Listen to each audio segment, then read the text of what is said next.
ILACast, o podcast do Instituto Líderes do Amanhã. Porque ideias e somente ideias podem iluminar a escuridão.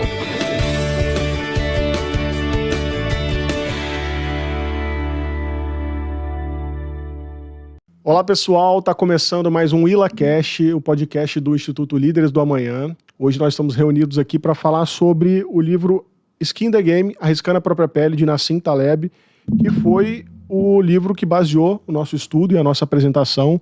Eu sou Jefferson Neves, empreendedor, empresário, fundador da One Ice Experience.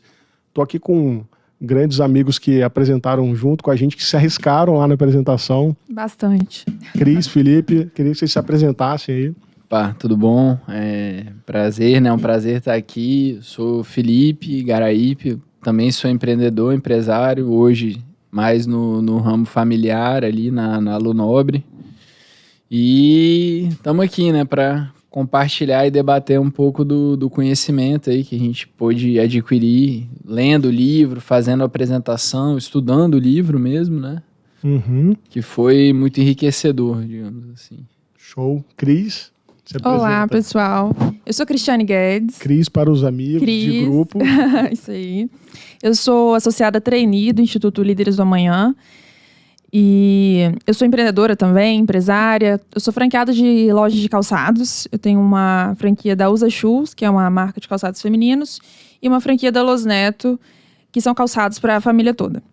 Bem, e com certeza ter lido e apresentado, estudado a fundo o livro, debatido com o grupo, foi um divisor de águas, tanto pessoalmente quanto profissionalmente, assim, na minha vida. Vamos começar por esse gancho. Eu acho que é legal cada um dar uma contribuição de, tipo assim, o que trouxe para o dia a dia, o que impactou, o que destacaria, assim, que você trouxe do livro já para a sua vida real ali. Legal. Cris, começa aí. Eu sempre tive uma certa dificuldade de entender qual que era o tamanho do risco que eu poderia absorver. Porque a gente sabe que quanto maior o risco, maior a sua chance ou de ganhar e de perder também, proporcionalmente. Uhum. Só que a gente sabe que para ter grandes ganhos, a gente tem que ter um risco maior. Mais alto. Mas até que ponto que a gente pode tomar o risco? Uhum. E aí, o livro foi fundamental para eu conseguir ponderar. Aonde que eu posso colocar meu pé? Qual o tamanho do passo que eu posso dar? O que eu posso... se a gente tem que fazer uma análise, né? Se a gente tolerar esse risco, quais são as perdas que a gente pode ter? E se a gente conseguiria continuar, vou generalizar como sobrevivência, né? Conseguiríamos sobreviver com as perdas. Uhum. A gente consegue recomeçar? Então, esse seria um primeiro direcionamento assim, do que o livro me trouxe. E esse Ponderar. limite é até arriscar a sua própria sobrevivência. Exato. Né? Sua e dos seus familiares, das pessoas Exatamente. que dependem de você. Exato. Posso dar... Fala aí, Felipe. E ainda dentro desse tema, também tem um ponto muito legal do livro, né? Que ele fala sobre as assimetrias e sobre a possibilidade de mesmo você fazendo tudo certo ali, ter aquele evento, digamos assim, completamente inesperado, completamente fora do radar. Os riscos de cauda, né? Exatamente, que pode te trazer, assim, um resultado extremamente ruim. Então, saber dosar, né, esse risco, o que você realmente está arriscando, qual o tamanho desse risco, e entender que, por mais que você faça tudo certo, ainda existe a possibilidade da coisa não funcionar. Uhum. Ajuda bastante a gente a dar esse passo aí de uma forma mais segura, digamos assim, né? Dentro disso que vocês estão falando, a minha parte foi falar sobre racionalidade em sistemas complexos e no mundo real, e é exatamente esse ponto que ele abordava, que quanto mais complexo um sistema se torna, mais difícil é fazer essa análise, né, de risco. Exato. E aí você pode estar se expondo a um risco que você não sabe o tamanho. Mas para mim, assim, eu acho que o maior impacto que o livro trouxe, primeiro, acho que é legal falar assim, eu não gostei do livro nas primeiras páginas, nos primeiros capítulos, ele foi me conquistando do meio para lá. E eu acho que o maior impacto é assim, a clareza que ele te dá de você olhar para a sociedade, para as pessoas que estão à sua volta no dia a dia, e você ter uma clareza de de quem é quem, você começar a saber assim, cara, quem é essa pessoa para estar falando isso comigo? Ou dando essa opinião, se ela tá num cargo tal e ela não corre esses riscos que ela tá recomendando, ou enfim, ele é um filtro, acho que de vivência assim pro dia a dia. Então, acho que de coisa prática eu tiraria isso para mim.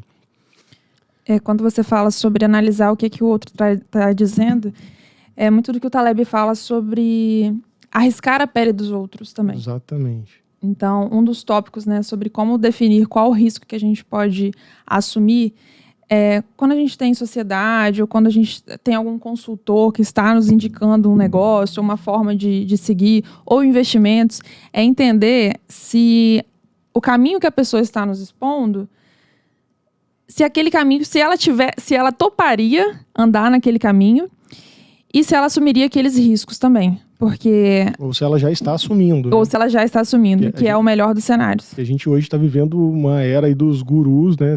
Da vida real, da internet, vendendo cursos, e muitas vezes o maior risco que ele está correndo é ligar a câmera e gravar e te recomendar uma porrada de coisa que ele mesmo nunca fez. O cara que vende o curso, que o caso de sucesso dele é o próprio curso. Então, assim... É isso aí. É bastante questionado também a própria questão da academia, que hoje, assim, é um debate bem amplo já. Qual que é o real papel ali, né? A real expertise, digamos assim, da academia, porque em vários momentos a gente vê opiniões, assim, completamente desconectadas da realidade, como se essas opiniões fossem para o meio acadêmico apenas, assim, como se o meio acadêmico tivesse numa realidade completamente paralela da que a gente vive no dia a dia. E, se eu não me engano, até durante a apresentação a gente usou, né, durante as reuniões, aquele termo, né, treino é treino, jogo é jogo, e que é bastante nisso, assim, a realidade é a realidade, ela vai reagir de acordo com a sua ação. Independente do que você acha certo, errado, as coisas vão... A realidade, com o tempo, são os maiores especialistas para ver o que verdadeiramente está certo e o que está errado. Né? Exatamente. Então, pode ter um plano brilhante ali, ou uma teoria linda, maravilhosa, mas que, na prática, ela basicamente é inalcançável. Não é prática, né? Você não consegue trazer aquilo para a realidade. Então, ao invés de planos e teorias excelentes, né, buscar pessoas que foram lá e fizeram, de fato, para formar a sua opinião e óbvio, né, não ignorar o papel da academia.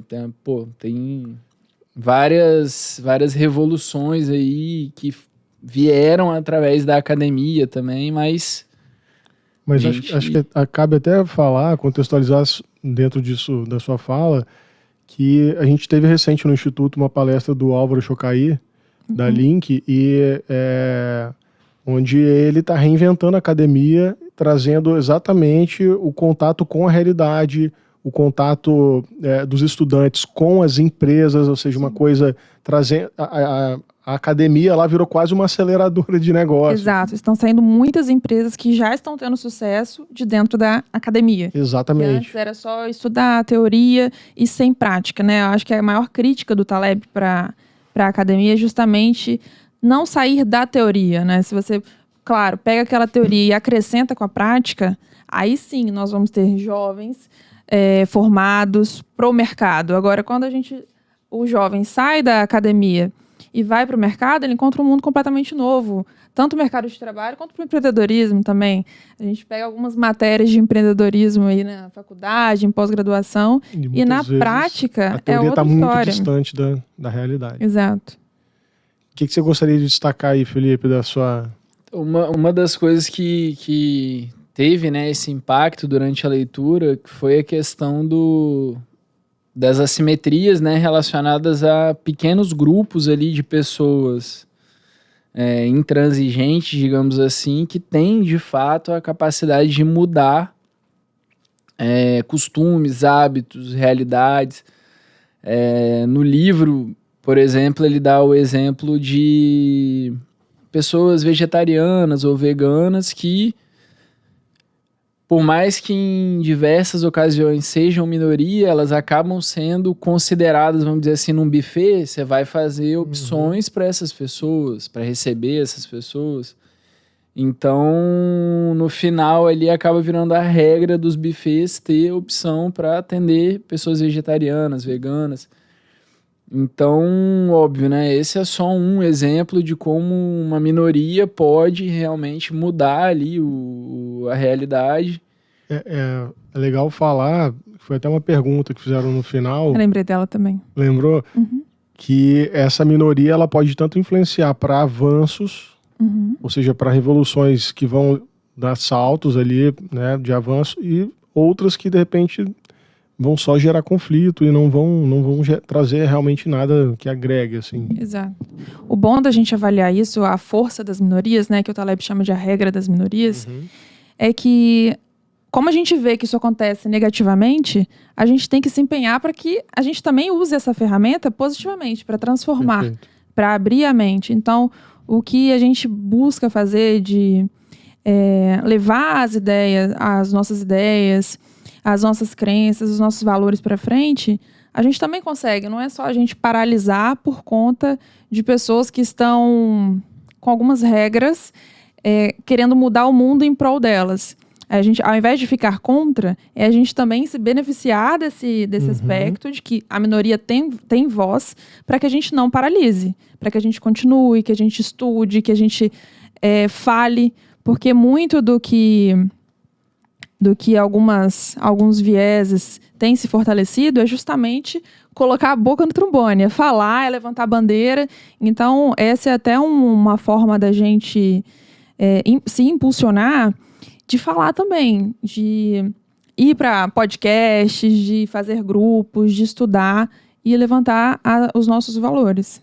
Perfeito. Entender a capacidade do impacto ali, né? Que uma minoria ali bem organizada, com uma mensagem realmente, com um propósito, que essa minoria realmente ela tem um poder ali de trazer uma mudança. E se vai ser boa, se vai ser ruim, só o tempo mesmo vai dizer, né? Mas a gente consegue enxergar através do livro, né? Esse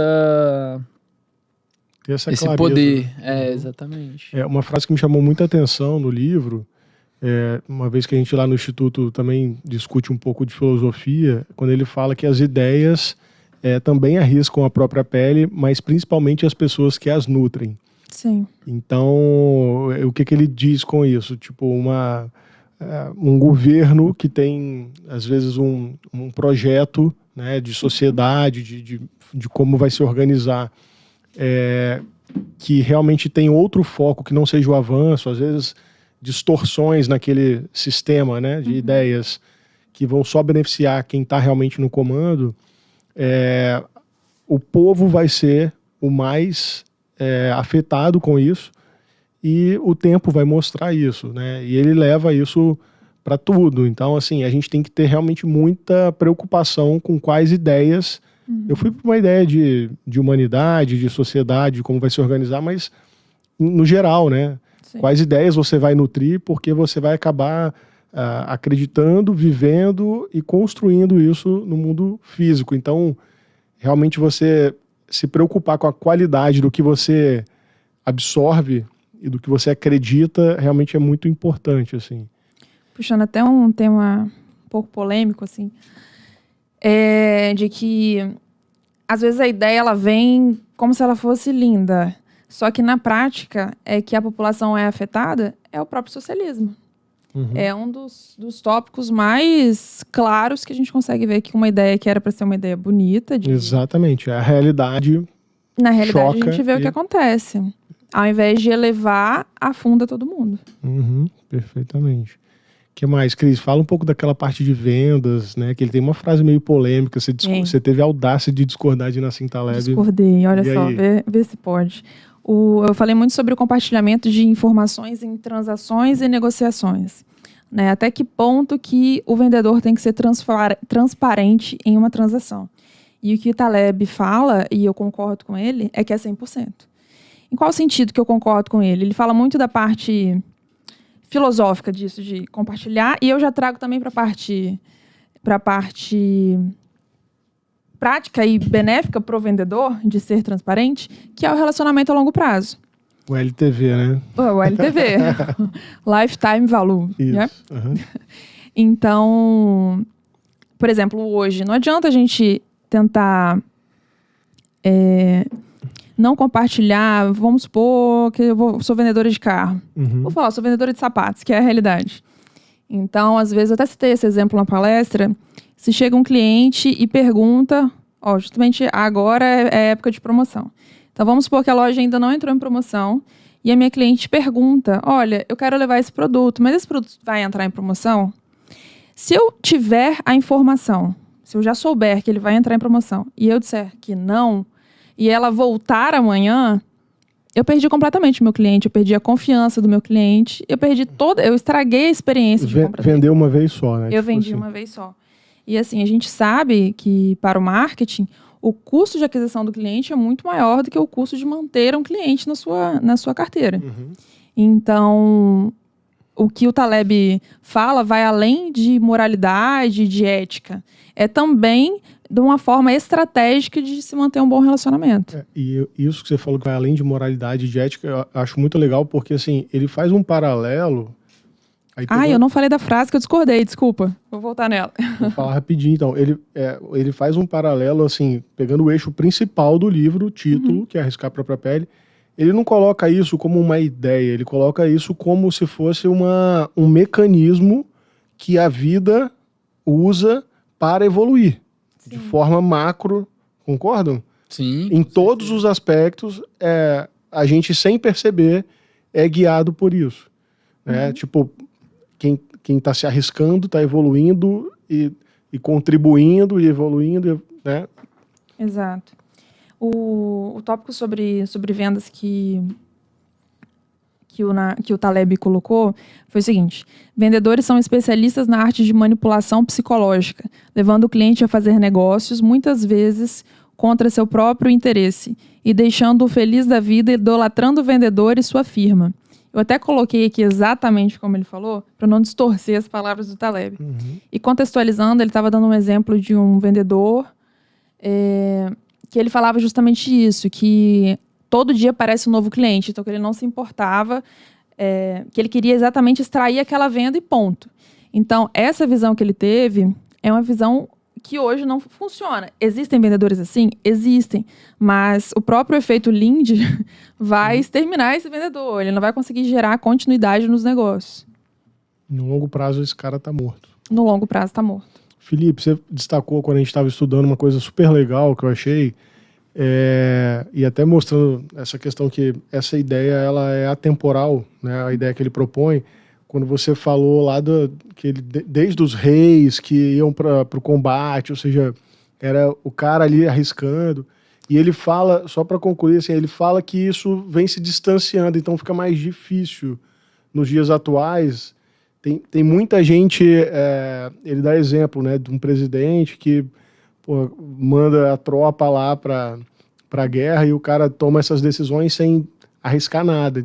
Acho que você podia falar um pouco sobre isso. No livro, se eu não me engano, ele usa o exemplo da família real inglesa, né? Falando que desde da formação ali, né? Da Grã-Bretanha, do Reino Unido e por aí vai, eles sempre, a família, né, do rei, ou o próprio rei, ele estava na frente ali para mostrar que ele tinha algo a perder com aquilo ali para não ficar um negócio como é hoje em dia, assim. O cara tá numa sala, ele, vamos fazer uma guerra ali. Óbvio, né? Não é assim, é um processo muito mais sério, mas a pessoa que tá ali, ela não tá se arriscando. Se eu não me engano, o exemplo mais atual foi um dos príncipes também da família real inglesa, foi junto com as tropas na Guerra das Malvinas. E por eles carregarem essa essência, né, de que tem que se arriscar. Que exatamente, eu não tenho como arriscar a vida de milhares de pessoas, como está acontecendo, por exemplo, hoje na Rússia, e O cara não arrisca nem um prato de miojo. Se ele for comer alguma coisa, tem alguém que come antes para ver se está envenenado. Então, assim, eles têm isso, né, na cultura ali e deixam muito claro isso. E trazendo, obviamente, para a realidade, a gente vê, né, o que está acontecendo. Assim, trazendo para o Brasil, por exemplo. Hoje não dá nem para falar que o presidente no Brasil não arrisca a pele, porque o último foi preso. Esse agora, o ex-presidente agora pode ser preso também. Aí tá se tendo, né, essa caça, digamos assim, na questão política, então... Mas o buraco é mais embaixo. Né? Mas assim, então estão começando a tentar, né, digamos assim, a trazer esse risco para a própria pele, mas dentro das nossas empresas aqui também é a mesma coisa. Se a gente toma uma decisão ruim, a gente vai pagar a conta no final.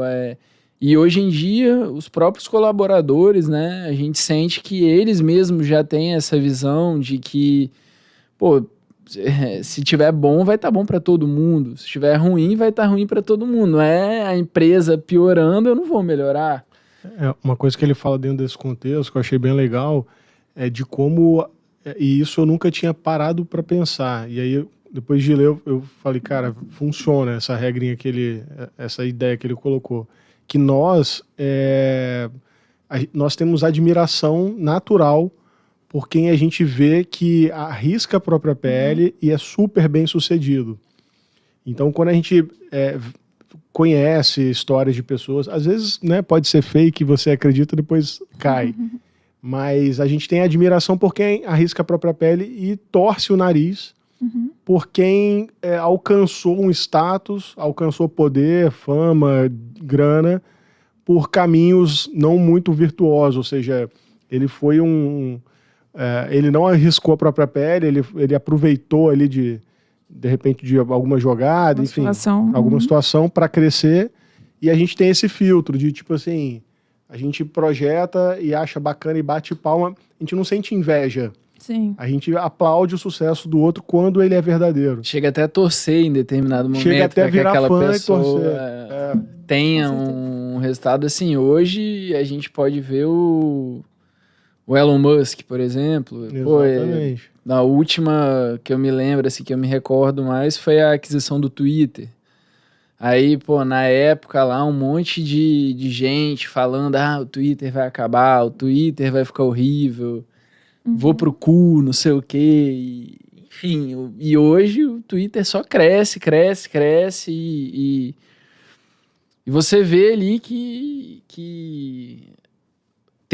tiveram, né, outras motivações não só financeiras, teve a questão da liberdade de expressão, da liberdade de imprensa também propriamente dita, da censura que aconteceu, principalmente em relação a Covid, também voltando para esse caso do cientificismo, né, que a gente, há uma semana... Falou sobre isso, né? Não, há uma semana atrás a gente teve o Zuckerberg lá, o CEO, o dono da Meta, né, falando exatamente sobre isso, que, assim, a comunidade científica coagiu, digamos assim, algumas plataformas digitais a censurarem informações que hoje se provaram verdadeiras e na época foram censuradas. Então, até que ponto, né, esse cientificismo aí da Covid, ele realmente foi prático? Assim, hoje, se você perguntar para qualquer pessoa e falar, qual foi o resultado prático de determinada medida? As pessoas que muitas vezes foram a favor de uma censura, de uma perseguição, elas não sabem quantificar. E assim, 2 anos depois, se chegar para a pessoa e falar, qual foi o resultado prático do lockdown? Não existe consenso. Eu acho que isso vale não só para o case da pandemia, mas assim, a gente vê muito esses falsos especialistas que, na verdade, às vezes foram ali meio que comprados pela indústria para promover algo, né, ou uma ideia. Sim. E, enfim, aí Lindy que vai agir, né? O tempo vai passar e... Pô, tá tendo agora o caso da Blaze também, que... assim, eu não consigo falar precisamente, né, o motivo, mas o que as pessoas vêm, né, denunciando na internet foi o uso, né, de influenciadores, que obviamente faturaram com isso, comunicando um site de aposta ou até uma pirâmide ou algo nesse sentido como renda extra para criança, pessoa de 14, 15, 16 anos. Então, a pessoa não só não arrisca a própria pele fazendo, né, o uso daquele programa, como ela também ganha dinheiro com a perda dos outros. Então, assim, o livro te ajuda muito a fugir de algumas furadas digamos assim. É isso que eu falei, essa clareza de poder olhar. Fala, Cris, tá querendo falar alguma coisa aí? Não, justamente como que isso acontece o tempo todo, né, das pessoas. A gente tem que ter muito cuidado hoje, numa época de muito marketing de influência, no que a gente está ouvindo e buscar a veracidade da informação. E é algo que ele fala bastante sobre a responsabilidade de você se informar. Então, não coloque todas as suas fichas em informação que você está recebendo de um especialista. Uhum. Busque entender um pouco do assunto, buscar outras opiniões para poder ter uma conclusão. Por exemplo, essa questão dos jogos, né, que os influenciadores estavam colocando como renda extra, uma estratégia completamente equivocada. Como a gente falou dos vendedores, isso perdeu o crédito completamente. Por que antes, desde o princípio, não foi colocado como diversão, entretenimento, que é a realidade de muitos jogos. Tiveram outras colocações também como renda extra, que o pessoal se perdeu. Então, acho que tratar com veracidade aquilo que está falando gera muito mais credibilidade e longo prazo. Uhum. E assim, até complementando, né, tocar num ponto que é importante, faz parte dos valores do Instituto, né, que é a responsabilidade individual. Muito forte. É óbvio que quando a pessoa comete um crime, ela está cometendo um crime, mas se você, por uma falha ou se deixar levar, acreditar, né, numa furada ali e tomar uma decisão ruim baseada no influenciador ou em qualquer outra coisa, essa própria responsabilidade, essa visão de responsabilidade individual, de reconhecer que você cometeu um erro, de entender, né, que depois de ter arriscado sua própria pele, ter sofrido as consequências, naturalmente isso vai te fazer evoluir, crescer, entender melhor, que foi o que você estava falando dos sistemas, né? Isso aí é muito... sistema criado para isso. Então, você tendo essa responsabilidade individual, é algo muito mais, assim, um certo nível até mais importante do que um Estado te protegendo ali como consumidor ou algo nesse sentido. Essa fala é legal porque, assim, o que a gente vê é que o fracasso é uma frase um pouco, talvez, batida, mas o livro mostra a gente a profundidade que tem nessa visão de que o fracasso ele acaba sendo um degrau da evolução, ou seja, ele fala, lembrei de uma fala dele agora, é um filtro evolutivo, porque eu trouxe um paralelo na minha apresentação do livro, né, na minha parte, de uma visão colocando tudo como um sistema, né? E às vezes a gente não tem essa noção, tipo, nós somos o sistema, o ser humano talvez mais complexo já criado, todos os grandes saltos da evolução foi quando nós criamos sistemas que nos ajudaram a interagir como sistemas dando saltos de eficiência, né? E o que é um filtro para isso? É o gancho, né? Assim, o fracasso. Então, assim, é muito legal porque traz para a nossa realidade do empreendedor, do empresário, de assim, aí, você errou, deu tudo errado, você vai se reinventar, vai achar um outro caminho mais eficiente, um novo formato, um novo profissional, uma nova empreitada ou você vai sucumbir como sistema? Então, assim, é bem, bem chocante, mas ao mesmo tempo traz uma luz e fala, cara, isso faz parte do progresso, né? Exato. Então, achei isso bem, bem marcante. E te traz a atenção ali de que alguma coisa você precisa melhorar, né? Então, se você começa a ter essa clareza, começa a ter essa responsabilidade individual, começa a arriscar a sua própria pele, começa a ler melhor, né? Entender melhor o que está acontecendo, você tem grandes chances aí de dar esses saltos evolutivos, digamos assim. Não, legal. Estamos chegando no fim. Acabou nosso tempo. Tem mais um minutinho, só frase. Um minutinho. Então, frase final, alguma frase que marcou, alguma coisa assim para fechar. Agradecer, né, ao grupo todo ali. Acho que foi um mês ali de trabalho bastante enriquecedor. É um livro que merece ser lido várias vezes, ser estudado, ser entendido. A gente mesmo, né, pode se aprofundar e entender cada vez mais e agradecer aos colegas aí que tivemos uma votação bacana. Acho que a gente bateu o recorde de números. Nós arriscamos a própria pele, fizemos a votação no final, né? E tivemos uma avaliação muito bacana no NPS e com um número alto de pessoas avaliando. Exatamente. Cris, frase final aí, despedida. Acho que arriscar a própria pele é estudar as assimetrias envolvidas.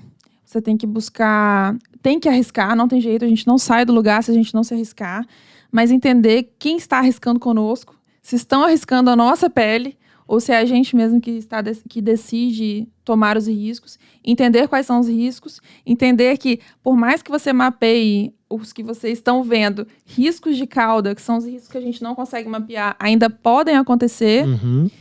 E, cara, se você definiu aquele plano, segue seu plano A, vai com tudo, tentando mitigar os riscos. E é assim que a gente vai movendo o mundo. Show, muito bom.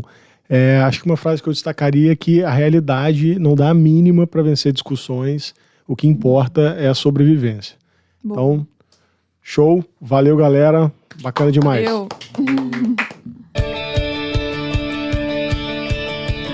ILACast, o podcast do Instituto Líderes do Amanhã. Porque ideias e somente ideias podem iluminar a escuridão.